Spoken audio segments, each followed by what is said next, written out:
Assalamu alaikum.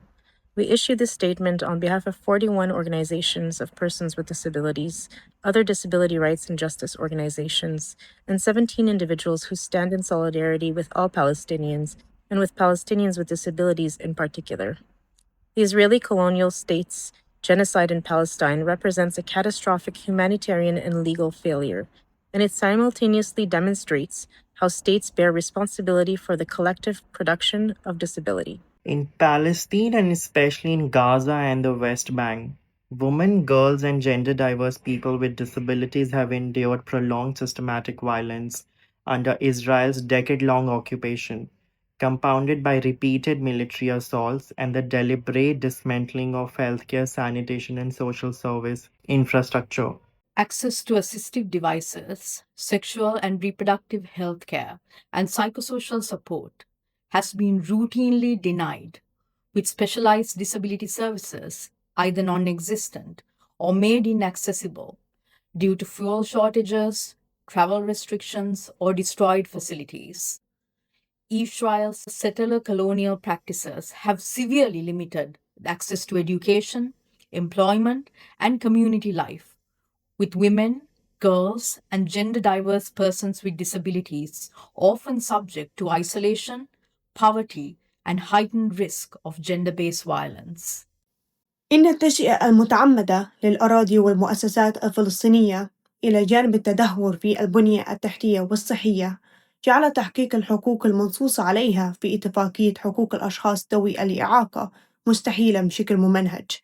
لا يمكن لأي مسعى جاد لمعالجة انتهاكات الجسيمة لحقوق الإنسان التي نشهدها اليوم إلا أن ينطلق من إدراك شامل للسياق التاريخي والممنهج للقمع الذي يتعرض له الشعب الفلسطيني على مدى عقود.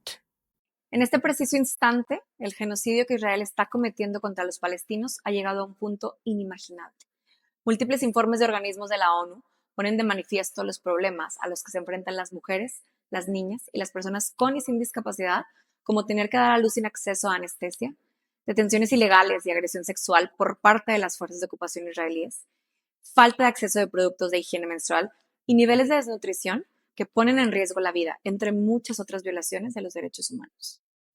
And this only describes what we know. There is so much about the situation of women, girls, and gender diverse people with disabilities in Gaza and the West Bank that we do not know because of the Israeli blockage on inter alia information coming out of the region. The current genocide, which Israel is systematically undertaking against the people of Palestine, has also been a mass disabling crime.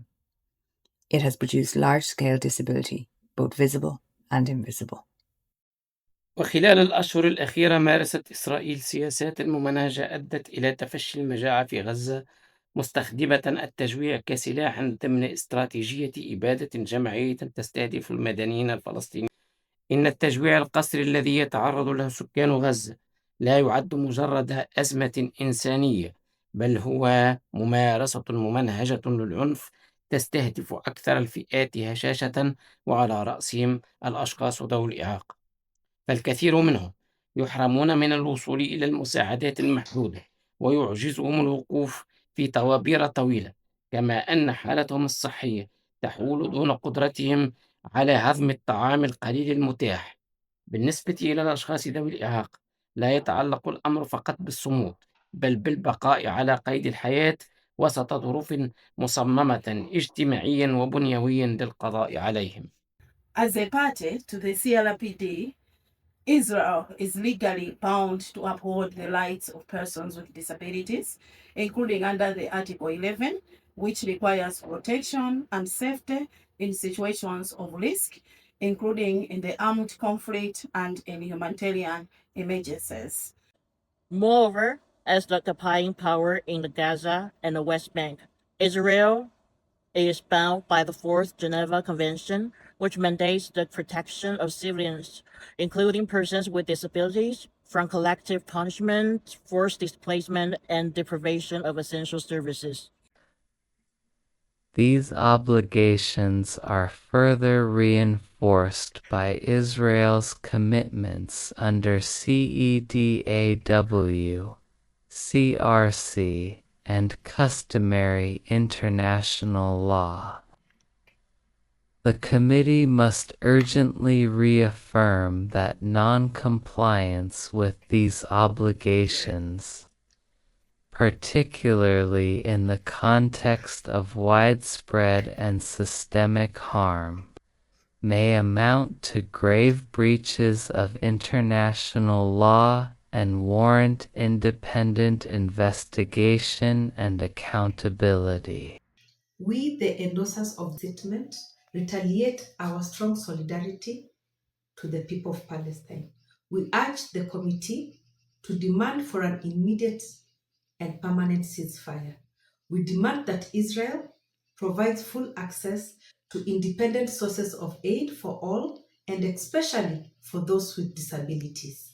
We demand that Israel permit immediate access in Gaza and the West Bank to accessible services, including access to food, water, life-saving accessible medical services, medication, especially for people with chronic health conditions and disabilities, sexual and reproductive health services, as well as accessibility services for people with disabilities, including women, girls, and gender-diverse people with disabilities. We call on CRPD committee to initiate an independent into the violations commitment by Israel on people with disabilities with focus on women and girls with disabilities.